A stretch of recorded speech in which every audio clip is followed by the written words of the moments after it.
And welcome back to another edition of the Blue Review. It is a great Monday because it was a great weekend, guys. The Dodgers get the sweep on the Braves. I'm excited to see who's all in the chat today reacting to the whole series. A lot of big things happened. Guys, I think before we kind of get into the read, before we get into anything, I just want to ask how we feeling after a sweep of what is potentially, an NLCS preview. Pretty amazing. I would have been happy to get two.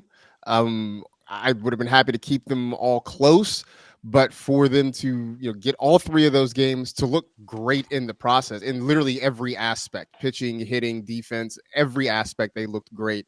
You can't say that this is exactly what's going to happen in October, but man. If you want to call this a little bit of a test case, a measuring stick, you got to feel pretty great about it. No, I feel absolutely fantastic about it. You're right, though. It means absolutely nothing. A sweep in May of the Braves means nothing for October.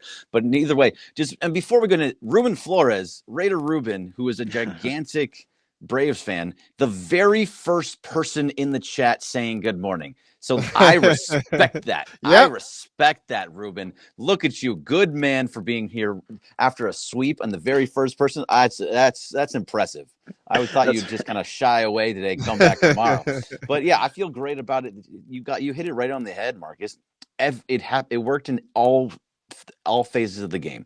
Offense, defense, pitching. It was all there. And it just was a nice to see what this team is capable against the best of the best. And who knows? I mean, we were talking about it a little bit before. Stone and Paxton were two guys that could have very easily blown up against this lineup of the Braves. And both of them were fantastic. And that was the best outing that Paxton has had this year, period. Mm-hmm. So it just was a really nice weekend overall. Yeah, really nice weekend overall. Couldn't have put it any better. We got some more people coming into the chat. So without further ado, I just want to remind everyone that the Blue Review here at the Blue Review we're presented by LAX and our friends at Los Angeles International Airport. Over there, they have changes that are just arriving daily, reducing traffic, saving guest time, and transforming the travel experience.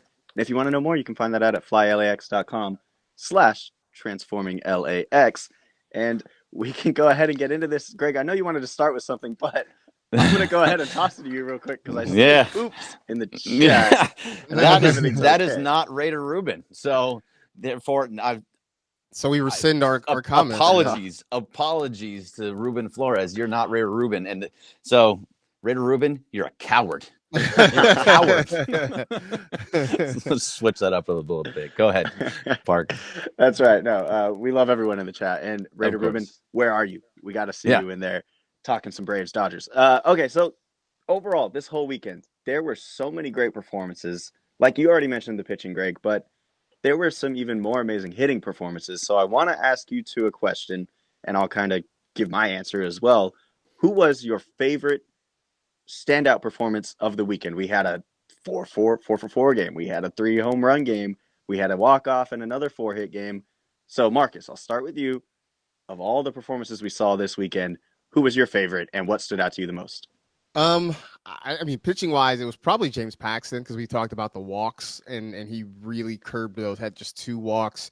Got through 6 2/3 on Sunday, and really locked down. While Max Fried did not have a terrible game, but he wasn't as good as Paxton. That was amazing. Hitting wise, for me, it was Andy Pages on Friday night. The 4-hit game, including the walk-off, just a little flare to center field to drive home the winning run. I mean, he's been great since he came up. I mean, he had a little mini slump. He got the first hit, then he had like a little mini slump. Since then, he has been lights out. Was he hitting 333? Wait, let me make sure. Let me correct that. I'm looking at an old box score, but 319. Okay, fine. I'll take. I mean, he's been outstanding, and to see what he did on Friday night was absolutely incredible to me. Yeah, so I would love to go with Paxton. I think you're probably right. I think it's going to be Gavin Stone for me about how he pitched on Friday night, just because he's such a young guy and He's had a little bit of couple issues earlier in the season, but he backed up a really good outing with another really good outing against possibly the second best team in baseball, whichever place you want to put him in. It was impressive for him to go out there and give up 1 run in 6 innings. I love the fact that Paxton only got through 6 2/3 and with only 1 run. It was really, really nice to see, but I'm going to go with Paxton on the pitching side. It has to be Andy Pages on the hitting side. As much as it was great to see Shohei go 4 for 4 with 2 home runs and to see Max Muncy hit 3 home runs, the fact of the matter that these guys have been around for a while and been doing that stuff, and it's almost expected, especially of Ohtani in some senses. So the fact that Andy Pages was able to do the things that he did and to have that walk-off little flare in the bottom of the 11th, it made a huge difference. And it just shows that he just has no fear. And by the way, he played a really good defensive outfield too. So he's starting to show that he can be offensively and defensively a star in this league. And if you're going to put a rookie of the year candidate on the offensive side, along with the guys at the top of the lineup, that's unfair for the rest of baseball. Now, I know it happened with Outman last year where he started off hot. This one feels different to me. I don't know if it does for you, Marcus, but this one feels different to me because just of how he's come up, how good he's looked. Yeah, I mean, just the fact that he's putting the ball in play consistently and hitting it hard regularly. Yes, it definitely does feel a little bit different. You talk about him playing center field, man. His credit, he battled the sun a lot yesterday, but he was out there. He was consistent. He made some plays. By the way, shout out for talking defense too. Shout out to Teoscar for the assist there, the throw out at second base. Like the defense was working in every facet this week, and it was amazing to watch. Yeah. Parker, what about you? Who were your 2? I mean, you guys, it's hard not to say Pages because Pages is him. I see Ruben in the chat, Ruben Flores, that is, saying Andy Pages. Not Raider Ruben. Not Raider Ruben. Andy Pages. Multiple Rubens. Who would have guessed? Exactly. And he's here to stay. So it's hard not to say him. But I have to give some love to Muncy. He went up there. Do it, Muncy. Exactly. He went up there Saturday searching for the 3rd home run. I think it's only the 28th time it's happened in Dodgers history. So I wanted to kind of bring this to light as well. And I wanted to bring this topic to you guys after a 3 home run game. And just on the season in general, he's been absolutely raking. I think, let me double check. He's hitting 262 with the 8 home runs. I know he brought 3 of them in on Saturday, but still, like, he's serviceable on the defensive end as well. There's been really no mistakes. So I want to ask you, what's the point of benching him the very next day after a 3 home run game? Greg, I'll start with you. Right. So what Dave Roberts said, and I don't know if I fully believe this or not, is that it was a scheduled day off. He was always going to get Sunday off, day game. I can see it off of a night game into a day game, that kind of whole thing. But it was supposed to be a scheduled day off, and also he's supposed to go the next 6 games in a row, and there is going to be a lefty starting pitcher in there apparently as well. However, I mean, you have to believe that that's kind of the thing they're doing with him. And by the way, he's actually been very, very good at third base. Yeah. I've actually been impressed with him at third base. Really nice picks, strong arm to first. It's been nice. He's been showing some he can length, distance, whatever you want to call it. It's been nice to see all those things. So I expect to see him more in more against lefties, but also Kike played a very good third base yesterday. Can't really hate on that, but I don't know. So I hope that it was just a scheduled day off, because he can hit and he's going to be important down the stretch. Yeah, no, I agree. I mean, sometimes Roberts does get locked into these matchup sort of things, maybe to his detriment at times. So I'm with Greg. Hopefully this was already in the works. It just happened to come after a 3-homer game. Because if he's going to start hitting, especially if he's going to start hitting with power, it is going to be really hard to get him out of the lineup. Look, they got good problems right now, right? I mean, if Muncy's starting to hit with power, Pages is hitting, Kike is coming around and starting to hit, and you mentioned playing a good defensive third base. Lux is starting to hit a little bit more. I mean, like, everybody is starting to kind of get hot with the bats. This is a really good problem for Dave Roberts to have right now. By the way, did you see that Kike throw from third that was in the outfield? That was so nice. He had to wait on it. It bounced a couple times, and he got to it and had just a really strong arm and a great, amazing pick by Freddie Freeman at the end of it too. there was great defense on both sides of the ball. There was great defense for the Braves and because Matt Olson is just like the dudes that they play at this high of a level are so good. They're so good. It's pretty incredible to see how much great defense there was all this entire weekend. Yeah, and you can go back even further. I mean, the Dodgers 11-13, 11 out of the last 13 wins, and then of course they've outscored their opponents 83-25 in those games. So it's not just that the offense is locked in; they're locked in on all cylinders. I mean, they got the pitching staff is absolutely dealing. Maybe we could kind of get into the bullpen a little bit and the freaky injuries kind of later in this episode because that is whenever you a want. little worrisome. But yeah, you lead us where you want to go. We haven't talked about Glasnow yet. Another outstanding performance on Saturday. Marcus, what did you see out of that? The 10 Ks, again, just absolutely dominating. Ho hum, 7 innings, 10 strikeouts, 2 runs. Ho hum. He continues to be that dude for them. We saw it a couple weeks ago when they were kind of on a little bit of a losing streak, a little bit of a slump. He came in and proved to be the stopper. And Greg, I know you said on Friday he was the one guy that you felt great about with the matchup. I mean, going against Elder on Saturday, I know you said, look, if they can get the win on Friday with Stone, then you felt good about what was going to happen on Saturday, and you were 100% right. Stone went out and dealt. Glasnow came out and just kept it going. I thought it was interesting too across the weekend because Ronald Acuna hit pretty well, but it was everybody else that got shut down, so like Acuna kind of got his. He had 2 hits on Friday, 3 on Saturday, but they kept the rest of that lineup in check. You weren't hearing a lot from Albies and Riley and Olsen and those guys. They were fairly quiet all weekend long, and I think big credit to the starters and the bullpen for just making that happen. To that point too, it's Ozuna who was the league leader in home runs. He's now tied with Ohtani. He only got that one jack yesterday because they held him down for the entire time. Like you're saying, it was really nobody else could really hit on that team. So that's also why I expect it to change down the line when they face him next time. They're not going to do that again, I don't feel like. But one thing about Ozuna too, it's like, how is that still allowed for him to swing like that? At some point with that crazy long backswing that it comes around, it hits guys in the back of the head. It's hit Will Smith. Wasn't that partly how he got the concussion last year was because of the swing of the bat of Marcell Ozuna? And he hit Barnes yesterday. I just don't see how Major League Baseball doesn't look further into this. He says it's just part of his swing. But if you're doing it consistently, you got to figure out some way to change it, I feel like. Or at least, it's dangerous. It's dangerous. And, I don't know, should you not be able to take advantage of, catcher's interference? If your swing is extraordinary or something outside the norm, it feels like you shouldn't be able to, use that to your advantage to get catcher's interference and those sorts of things. Yeah. That's me. Yeah.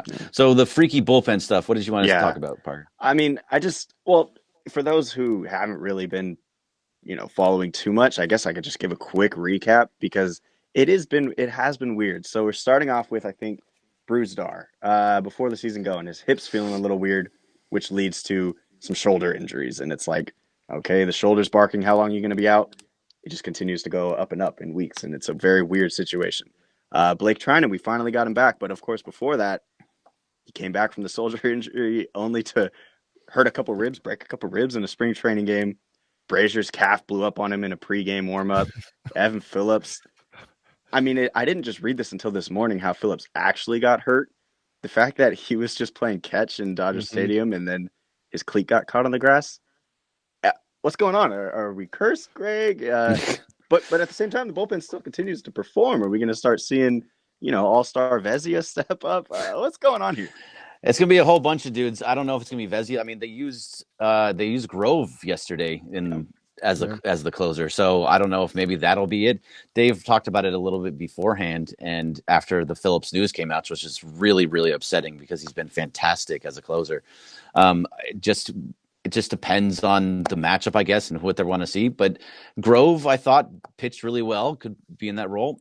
If Vezina keeps going the way he's been going, you can't really go against it. I don't want to see Daniel Hudson in that role. I don't want to see Joe Kelly in that role. So there's only a few guys that I think have the ability to do that. Grove and Vezina seems like the the most likely candidates to get the most of them. I think they're going to still try. Treinen looked good. Yeah, I know he's going to get better as it goes along, but he showed some pictures like, geez, that is so nasty. And why, when he's healthy and feeling good, he's unhittable. Some of those pitches are just crazy. Was it the Olsen? I think he threw. Oh yeah, when it started inside and went down and in, it was like, behind him. That should almost be illegal. I mean, that was just filthy. Yeah. You know. So who would you want to see as closer, Mark? If you had a choice, if they were going to stick to one guy, who would you want to see? I mean, if everything works out right and the rehab has worked, I think Treinen is the guy that I'd like to see in that role. Now, obviously, he's just coming back, and so you want to kind of bring him back slowly. I don't know how many high leverage situations you want him in. Right. Grove got a couple shots and looked pretty good with it. So maybe he's the answer, at least in the short term. I don't know that they're going to go with one guy right now. I think it's kind of a rotation of guys, but I wouldn't mind seeing Grove in that situation. If Treinen proves that he can be the guy, that the arm's okay, then I think he's the guy that I would prefer, because he's the guy who has held that role in the past. Mm-hmm. Yeah, totally agreed. The Dodgers are power ranking basically number one in everything in baseball, but you can't have everything. Can't have everything. They got to nerf us a little bit, I want it all. Yes. But hey, speaking of wanting it all and pitching, we've been waiting and we've been anticipating the return of Walker Buehler for so long. Yes. Now. I want to say maybe like 296. What was it? 20 months, 696 days in specific. So Walker's back. Marcus, what are your realistic expectations for tonight? For the mini Bulldog, what are we gonna see? A perfect game? Yeah, of course. Obviously, he's gonna go nine perfect innings in about 83 pitches, 85 pitches, something like that. It's gonna be great. Realistically, like I would like to see 3 solid innings. I think best case scenario he gets you through 5, but I think if you can get 3 good innings out of him, like I said last week, I think his first couple of starts back, if you're Dave Roberts, you're sort of preparing, or at least you should be mentally preparing to have it kind of be a mini bullpen game, right? So if Buehler can get you through 3, I think you're feeling pretty good about it. If he gets you through 5, you are loving life.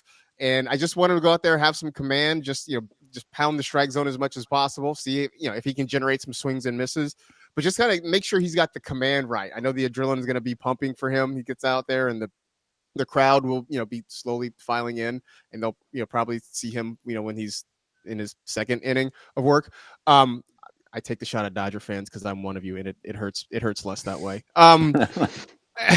but if they can, I think as long as he just is under command and control, and I think we can just sort of evaluate. And again, I said Tuesday is going to be the most important day. When he wakes up on Tuesday, how does he feel? And that will let you know whether or not he can make his next turn in the rotation, how long they can let him go. I think that's going to be the big key. Yeah, it's going to be the command. You're right. It's if he shows that he can find the strike zone consistently, and because he even said it. He said, "If I'm nervous, I'm going to have nerves. If I didn't, then I wouldn't be a Major League Baseball player. Like, you have to have those nerves to even be out there." He should be fine. I mean, he's been around a long time, but to miss that much time, if he gets past 3, I'm going to be shocked and ecstatic. It's like we kind of talked about it last week, but yeah, 5 would be amazing. But the biggest thing I want to see is, yes, tomorrow, Tuesday, him saying, "I feel great, everything is good, I'm ready to go for my next start." That's the most important. But keep the walks down. I would love to see that he has a low walk rate tonight because of those nerves and all those things that are happening.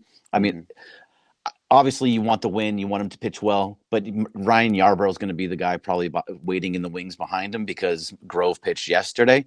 So you don't have a lot of guys that you can kind of go to. I think Vesia didn't pitch yesterday either. So you have Yarbrough, you have Vesia, you have Hudson, you have some guys behind him that you can kind of rely on. Maybe Krismat, unless they dropped him down again. I don't know. He's always up and down, but I'm excited to see what he does tonight. I really wanted to see because if he's healthy and when he gets fully healthy, this pitching staff just jumps up a whole nother notch when you don't have to worry about Paxton having a good game or worry about Stone having some negatives as being a young guy. You have multiple stoppers, and I'm really looking forward to it. Do we factor in who he's facing, or are we just mostly just focused on Buehler himself tonight? I mean, they let up a 20 spot to the A's. So yeah, I am. Yes, I would say that they most likely held him for this game to not face the Braves in his first start back, right? Like either Paxton could have been moved another day or whatever, and they pitched him on Sunday. They wanted him to face the Marlins. No, I think that's fair. I mean, I think that's probably accurate. Yeah, like I don't think you want his first start in almost 2 years to be against a team with World Series aspirations. Like it's like sock up and down the lineup. So no, you're probably right. I mean, I think maybe you can look at it and say, well, okay, it's the Marlins. But I think for me, I just want to see him. I want to see him focus on what he can do. Obviously you want him to go out there and put up zeros and have the team win. But I think I'm more focused on him individually than necessarily who he's going against. Yeah. It's all about, I think, we said this at the beginning of the Blue Review with multiple players. It's all about the health. So we're just going to have to wait and see. And like you said, Marcus, the most important thing, how he feels after the game on Tuesday. But as we kind of round out to the end here, I figured, why don't we kind of get to some questions in the chat? And also, speaking of the chat, shout out to Raider Ruben, who did make an appearance in the chat. We respect you for coming in even after your gutty little Braves got swept. Oh, I digress. Okay, so Stone Steve Mason has a question for us, and it is about Outman, guys. Does he have any options left? And he goes on to ask, is it going down to AAA if needed? So I don't know if you know, Marcus. I don't know if he has any options left. I would assume he probably does, just of how long he's been in the league, but I'm not positive on that. Also, he's now a platoon center fielder. So, and I really trust that he will figure it out. He did it last year. He's a little bit too early to say, okay, send him down, get rid of him, do what you have to do. I think the only guy that you really have that type of feeling towards right now is really Chris Taylor. So, like when Jason Hayward comes back, I feel like Chris Taylor is fighting for his life right now of whether they don't DFA him to hopefully bring him back and then stick him in the minor leagues again, because no one's taking on that contract. I just can't imagine someone takes his contract. So if you DFA him and put him in the minors, maybe he figures himself out. Otherwise, it's going to be some sort of phantom IL where he just happens to twist an ankle on the way into the ballpark. There's a whole bunch of phantom injuries going on, like you said, Parker. So freaky injuries. Yeah, man. I'm sort of with you. I think you can afford to be patient on Outman. He gives you good defense when he's out there. I know we keep saying he's hitting the ball hard, it's just not falling in. Like, but at some point, like when Pages is doing what he's doing, then it gets easier to kind of put Outman on the bench and see if he can figure it out. But I don't think you're going to see him sent down to AAA. I think they're going to let him kind of work through it here, let him get his occasional at bats against right-handers, and see if he can kind of get hot that way. So, they can afford to be patient with him. I don't know whether or not he has options left. I was trying to do a quick search. I couldn't find anything, but I think they're going to just like kind of ride it out and try to be patient with him as much as possible. Yeah, we'll be reacting to some more Outman stuff. We can get back to you on the options and everything tomorrow. And you mentioned it. He is hitting the ball hard, and literally he is of the hardest hit balls for the Dodgers this year. He's like the only other one outside of Ohtani. I was like, Shohei. I think both Kike and Teo, I think, have their names in there, but it's all Shohei and two Outmans. It was so funny seeing that because it was like Shohei, Outman. Man, so all right, Dodgers got the Marlins tonight. Walker is back on the mound. Shout out to Walker Buehler. We wish nothing but the best for you tonight. A healthy outing and a clean outing. We will react tomorrow from 9:30 to 9:55 as always, and we appreciate you all tuning in. We hope you come back tomorrow to chat with us, reacting to Walker's game. So for the Blue Review and for LAX, this has been Marcus Grant up top. I never get this right. Marcus Greg Bergman and Parker Bell.